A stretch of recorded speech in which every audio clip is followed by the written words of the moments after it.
নমস্কাৰ দিনটোৰ বহুকেইটা গুৰুত্বপূৰ্ণ খবৰৰ সৈতে মই জনাৰ্দন বৰা আৰু আপোনালোকে চাই আছে জেডি নিউজ।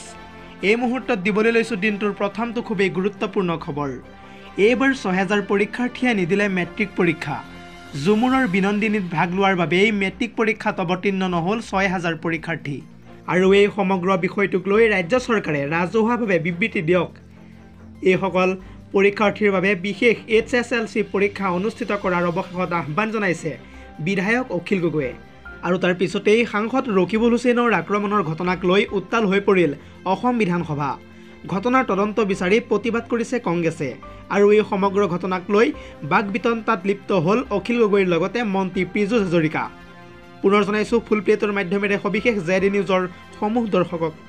ৰকিবুল হুছেইনৰ আক্ৰমণ সন্দৰ্ভত উত্তাল হ'ল এইবাৰ সদন। আক্ৰমণৰ তদন্ত বিচাৰি ইতিমধ্যে প্ৰতিবাদ কৰিছে কংগ্ৰেছ দলে। আৰু এই ঘটনাক লৈ বাক বিতণ্ডাত লিপ্ত হ'ল অখিল গগৈৰ লগতে পীযুষ হাজৰিকা। ৰকিবুল হুছেইনৰ ঘটনাত আপুনি জড়িত নেকি বুলি প্ৰশ্ন কৰিছে বিধায়ক অখিল গগৈয়ে মন্ত্ৰী তথা পীযুষ হাজৰিকাক। আপোনালোকে মানুহ লগাই আক্ৰমণ কৰিছে ৰকিবুল হুছেইনক, এয়া মন্তব্য অখিল গগৈৰ। আৰু এই ঘটনাক লৈ গ্ৰেপ্তাৰ হ'ব লাগে OCৰ লগতে SPও।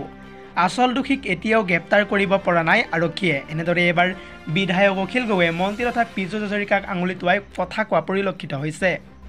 পৰৱৰ্তী খবৰ, দেশৰ লাখ লাখ যান বাহনৰ গৰাকীলৈ জৰুৰী খবৰ। আপোনাৰ বাহনখনৰ 15 বছৰ হৈছে নেকি? 15 বছৰ পুৰণি হোৱা যান বাহনৰ গৰাকীক দিয়া নহ'ব এতিয়াৰে পৰা ইন্ধন। আহি থকা 31 মাৰ্চৰ পিছত পেট্ৰল ডিজেলৰ যোগান নধৰাৰ সিদ্ধান্ত গ্ৰহণ কৰা হৈছে।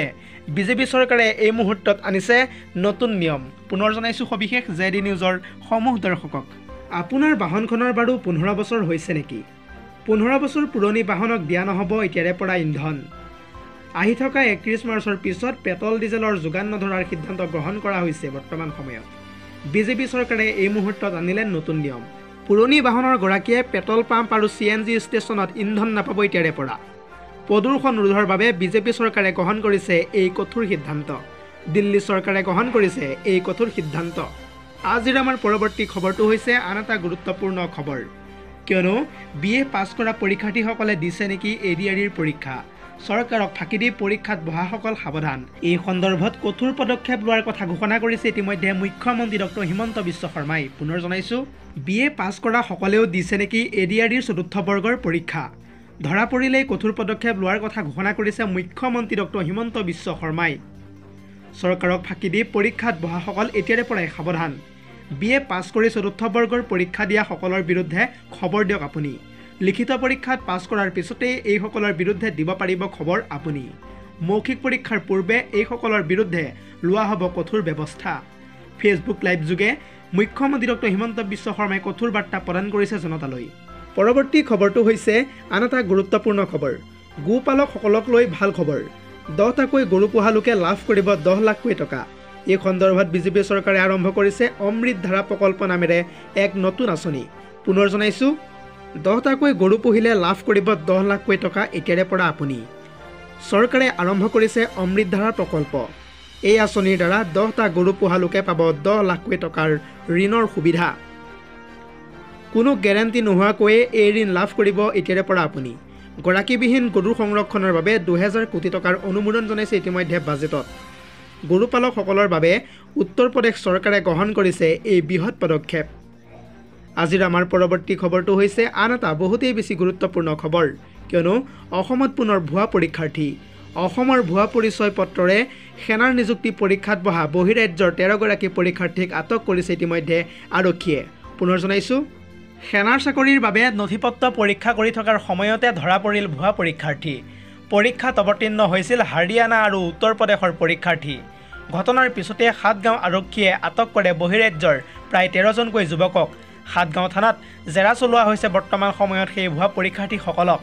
নাৰেংগী সেনা শিবিৰত অনুষ্ঠিত হৈছিল ফায়াৰমেন, ছুইপাৰ আৰু ট্ৰেডমেনৰ পৰীক্ষা। আজিৰ আমাৰ পৰৱৰ্তী খবৰটো হৈছে USTMৰ স্বত্বাধিকাৰী মহবুবুল হকৰ জামিন মঞ্জুৰ কৰিলে গুৱাহাটীৰ উচ্চ ন্যায়ালয়ে। আৰু এই মহবুবুল হকৰ গ্ৰেপ্তাৰক লৈ অসম আৰক্ষীৰ বিৰুদ্ধে ন্যায়ালয়ৰ নিৰ্দেশ অৱমাননা কৰাৰ অভিযোগ উত্থাপন হৈছে। আৰক্ষীয়ে মহবুবুল হকক দিয়া নাছিল এৰেষ্ট মেমো। পুনৰ জনাইছোঁ USTMৰ আচাৰ্য মহবুবুল হকৰ জামিন মঞ্জুৰ কৰিলে গুৱাহাটীৰ উচ্চ ন্যায়ালয়ে। পাথাৰকান্দিত ৰুজু হোৱা 54/25 নম্বৰ গোচৰত জামিন লাভ কৰিছে মহবুবুল হকে। আচাৰ্যজনৰ বিৰুদ্ধে ৰুজু হৈছিল প্ৰায় 2টাকৈ গোচৰ। আজি হৈছে মঙলবাৰ আৰু আজিৰ দিনটোতে হ'ব আনটো গোচৰৰ জামিনৰ শুনানি। 2টাকৈ গোচৰত গ্ৰেপ্তাৰ হৈছিল মহবুবুল হক। মহবুবুল হকক গ্ৰেপ্তাৰৰ সময়ত উচ্চতম ন্যায়ালয়ৰ নিৰ্দেশ অৱমাননা কৰিছিল অসম আৰক্ষীয়ে। আৰক্ষীয়ে মহবুবুল হকক দিয়া নাছিল এৰেষ্ট মেমো। ইয়াৰ উপৰিও পৰিয়ালকো জনোৱা হোৱা নাছিল তেওঁ গ্ৰেপ্তাৰৰ সন্দৰ্ভত। সেই বিষয়ত উচ্চ ন্যায়ালয়ত হৈছিল শুনানি। মহবুবুল হকৰ পক্ষত যুক্তি মানি ন্যায়ালয়ে অৱশেষত আচাৰ্যজনক দিলে জামিন। News desk report ZD news.